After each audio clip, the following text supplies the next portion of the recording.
Bonjour, bonjour, shalom, shalom chez toi, bonsoir. Tout dépend de l'heure à laquelle tu vas te connecter pour suivre notre programme Un mot pour ta vie.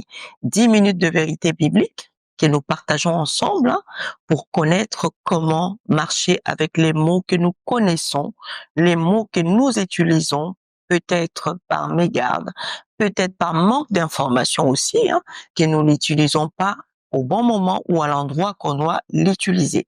Et notre mot de la semaine, c'est l'amour. Nous parlons sur l'amour. Éternel Dieu, nous voici encore dans ta présence, accompagnés de ton esprit, que nous voulons qu'au travers de ces moments, que tu nous parles, que tu nous montres, que tu puisses encore nous conduire dans la perfection sur cette terre avec tout ce que tu as mis à notre disposition. Sois le maître de ces instants. Au nom de Jésus. Amen.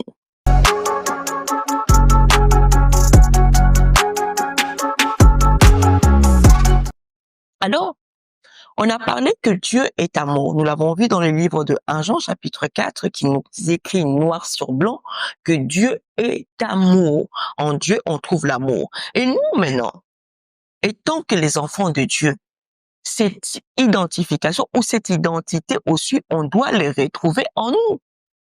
En toi, on doit retrouver l'amour. Mais l'amour comme Dieu le veut. L'amour comme la Bible nous demande de pouvoir vivre cela.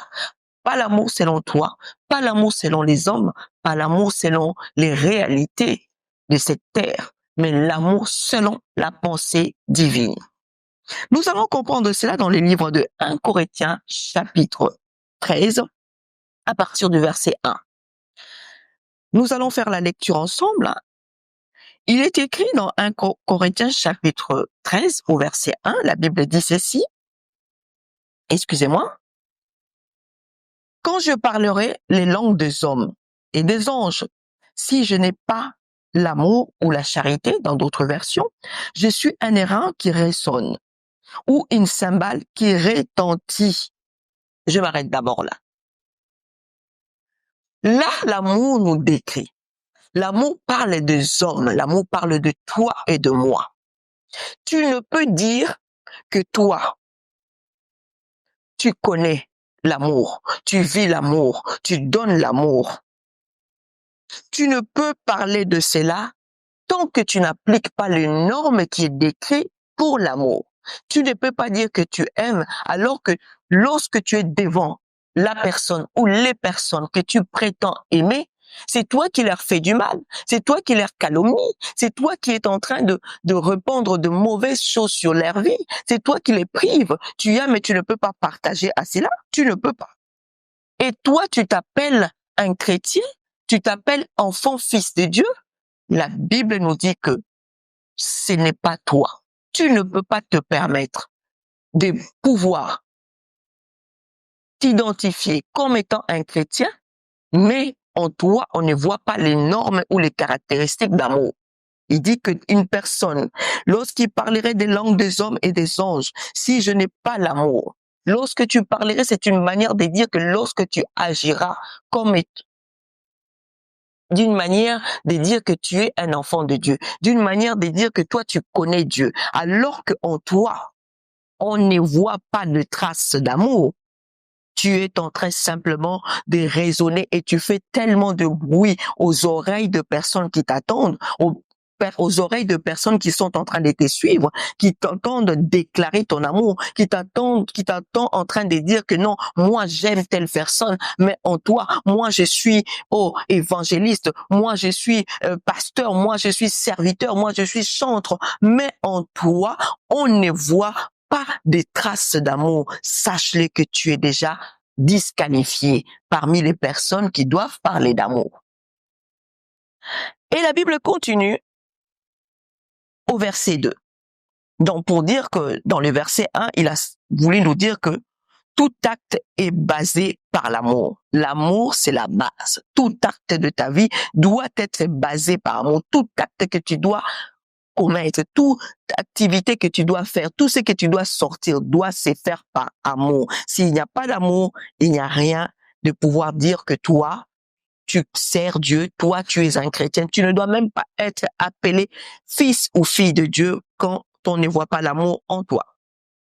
Au verset 2, il est écrit, « Et quand j'aurai les dons, les prophéties, la science de tous les mystères et toute la connaissance, quand j'aurai même toute la foi jusqu'à transporter des montagnes, si je n'ai pas l'amour, je suis rien. » Waouh! Toute activité, tout service que toi tu dois offrir étant que enfant de Dieu, étant que serviteur, servante de Dieu, si tout cela n'est pas suivi d'un amour, mais un amour vrai, sache que même là-haut dans les cieux, le Père te reconnaît pas. Le Père ne te voit pas. Le Père n'apprécie même pas ce que tu fais. Et le verset 3, il nous dit, « Et quand je distribuerai tous mes biens pour la nourriture de pauvres, quand je livrerai même mon corps pour être brûlé, si je n'ai pas l'amour, cela ne sert à rien. » Cela ne sert quoi à rien. Donner sans amour n'est pas considéré. Donner pour qu'on puisse te voir que tu as donné. Moi, je soutiens les orphelins. Moi, je donne à ceci. Je vais dans les maisons des vieillards pour faire ceci. Moi, je donne à l'église. Moi, je donne à ceci. Mais tout ce que toi, tu donnes là, tu donnes aussi, hein, on te voit donner. Mais est-ce que tu le fais par amour? Lorsqu'il n'y a pas l'amour, sache que tout ce que tu peux donner n'aura pas de récompense, n'aura pas de récompense, n'aura pas de récompense, j'insiste. C'est que nous devons tout faire par amour. Les hommes que nous sommes, nous devons agir. Et tant que fils, fille de Dieu, lui qui est amour, qui a laissé ses doses dans la vie de tout un chacun, nous aussi, nous devons nous comporter avec quoi? Cet amour. Parce que l'amour vient produire en nous le fruit de l'esprit. L'amour a le fruit de l'esprit. Et les fruits de l'esprit, je dirais. Pas a, mais il est le fruit de l'esprit, l'amour. Les fruits de l'esprit qui nous permettra, nous tous sur cette terre, de bien nous préparer pour l'éternité. Nous avons besoin de ces fruits-là. Pour un chrétien, pour toi qui te dis chrétien, pour toi qui rentre déjà dans ces processus-là, en toi, on doit voir ces fruits qu'on appelle quoi? L'amour.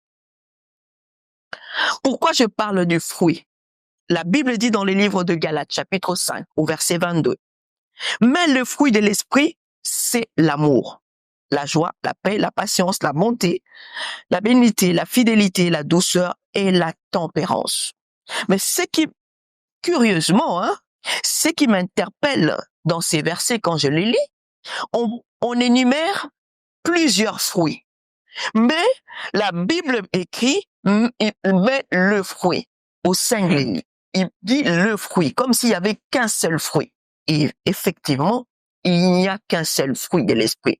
Et ce fruit de l'esprit, c'est l'amour. C'est l'amour qui est demandé à tout chrétien. Nous devons avoir l'amour dans nous. Nous devons produire l'amour en nous. Quand tu produis l'amour au travers de ces fruits que Dieu nous demande, toutes ces choses que nous cherchons dans la vie va être facile pour toi.